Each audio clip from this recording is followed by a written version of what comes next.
hukum seorang perempuan kemudian ingin sholat di masjid. Ingin sholat di masjid. Betul yang tadi ibu sampaikan, yang dituliskan bahwa perempuan itu afdalnya sholatnya di rumah. Tapi harus dilihat kapan hadis itu muncul. Karena ada hadis juga yang menyarankan, bahkan memotivasi perempuan sholat ke masjid. Yang tadi disampaikan itu ada riwayat-riwayatnya teman-teman sekalian. Di hadis Ahmad ada, di Abu Daud ada. Itu dari Ummu Salamah radhiyallahu ta'ala anha. Ya, afdalu masajidin nisa qa'ru buyutihinna. Ya, keutamaan atau khairu masajidin nisa. Masjidnya perempuan itu yang terbaik itu qa'ru buyutihinna, di tengah-tengah rumahnya, di dalam ruangan rumahnya. Bahkan di hadis lain, di kamar itu lebih bagus. Ya, kemudian daripada di ruang tengah. Ruang tengah lebih bagus daripada di depan rumah. Artinya semakin ke dalam, semakin di rumah, itulah masjid terbaik bagi perempuan. Kapan hadis itu muncul? Ketika perempuan itu belum aman untuk ke masjid. Awal-awal dibangun masjid di Madinah, baik itu masjid Nabi yang kedua dibangun setelah Quba, kemudian orang-orang pada ke masjid, maka terjadilah 3 sifat yang jika ada 3 sifat ini, perempuan dianjurkan di rumah. Dan nilainya sama dengan laki-laki ke masjid. Apa 3 sifat ini? Pertama, ada kewajiban yang berlaku bagi perempuan di dalam rumahnya. Sehingga prioritasnya di rumah, bukan ke masjid. Misal, dia baru punya anak yang diberikan ASI, atau anak yang harus dirawat, yang kalau dibawa ke masjid justru bisa memberikan gangguan kepada orang sholat yang lain, dan bisa mengurangi rasa khusyuk. Rewelnya, belum disiapkannya, belum dikondisikan. Orang-orang dulu ngajak anak ke masjid itu, sebelum berlangsung sholat, sudah diperkenalkan dengan masjid. Misal, sholat zuhur sekarang misalnya jam 12 kurang 10. Maka Anda jam 11 datang, jam 10 kenalkan masjid, lihatin ini tempat untuk khutbahnya, ini mimbarnya, ini saf-saf sholatnya, ini sholat seperti ini. Lihatin, kalau anak-anak itu wajar, memang anak-anak wajar. Kalau jalan, kalau lari, kalau macam-macam, biarkan dulu aja masuk dia, biarkan masuk. Lari-lari di masjid, lewat sana-sini, setelah dia mulai agak nyaman, baru sampaikan, ini rumah Allah. Allah yang sayang pada papa. Yang memberikan rezeki, memberikan kau main-mainan, membuat kita nyaman hidup. Allah itu sayang. Rumah Allah beda dengan rumah kita. Masuknya kaki kanan. Ucapkan ini. Kalau kakak ucapkan ini, nanti tobotnya bisa ditambah. Masuk, ucapkan, masukkan kaki kanan, berangkat rapi dia. Begitu sudah mulai agak baik, ajaklah kemudian dalam sholat berjamaah, rapi dia. Dalam sholat dia rapi, setelah sholat lari, biarkan aja namanya anak-anak. Yang repot itu kalau ada orang tua kekanak-kanakan, habis sholat lari-larian. Itu yang repot. Kakek-kakek habis sholat main prosotan di situ, baru kita repot di situ. Kalau anak-anak ya biarkan aja namanya anak-anak. Naik ke punggung biarkan, Anda sholat sunnah dia naik biarkan, nggak apa-apa, nggak usah repot dengan itu. Ini orang tua sekarang repotnya, mohon maaf di rumah disuruh ke masjidnya bukan untuk sholat, malah disuruh main. Kalian ini rame aja di rumah, main sana ke masjid, ya main dia di masjid. Jelas ya? Maka itu poin untuk pentingnya. Maka yang pertama, kalau ada tugas perempuan di dalam rumah, memang hanya perempuan yang bisa mengatasi, maka yang afdal itu di rumah, jangan paksakan ke masjid.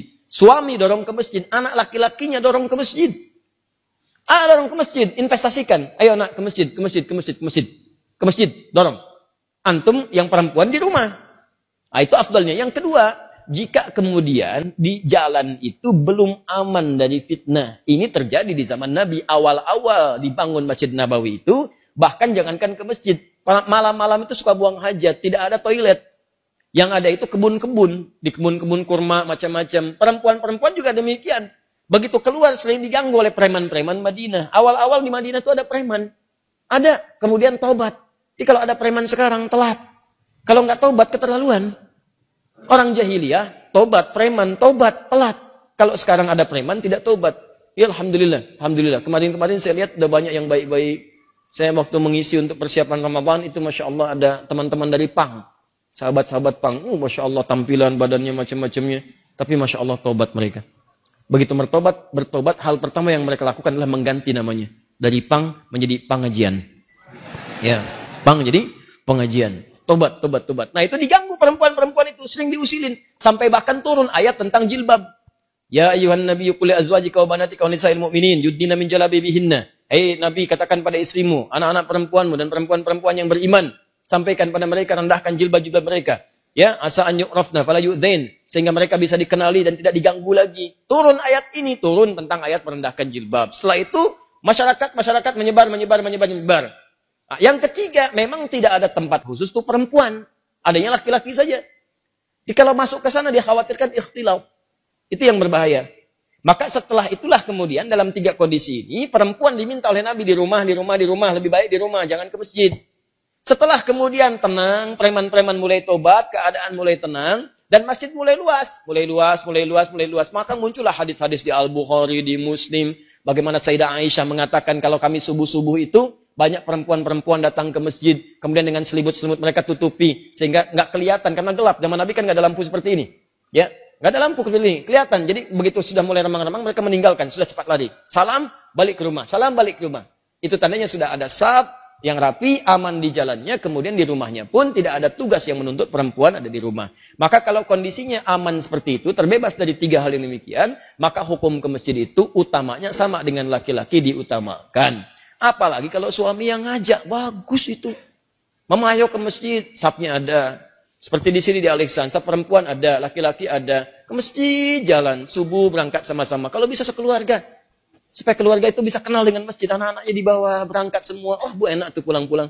Masya Allah, selesai, jalan lagi. Jalan, sehat semuanya. Ya, jalannya bagus. Keluarganya juga kumpul. Sama-sama menuju akhirat yang baik. Demikianlah apa yang dimaksudkan tadi. Hadisnya ada, keterangannya jelas. Jadi tempatkanlah hadis sesuai dengan makna dan konteksnya. Paham dengan baik ya? Baik. Jadi insya Allah setelah ini tidak ada pemaksaan lagi. Suaminya cukup baik. Istrinya juga mengerti insya Allah. Mana orangnya tadi? Allah Ta'ala alam bis.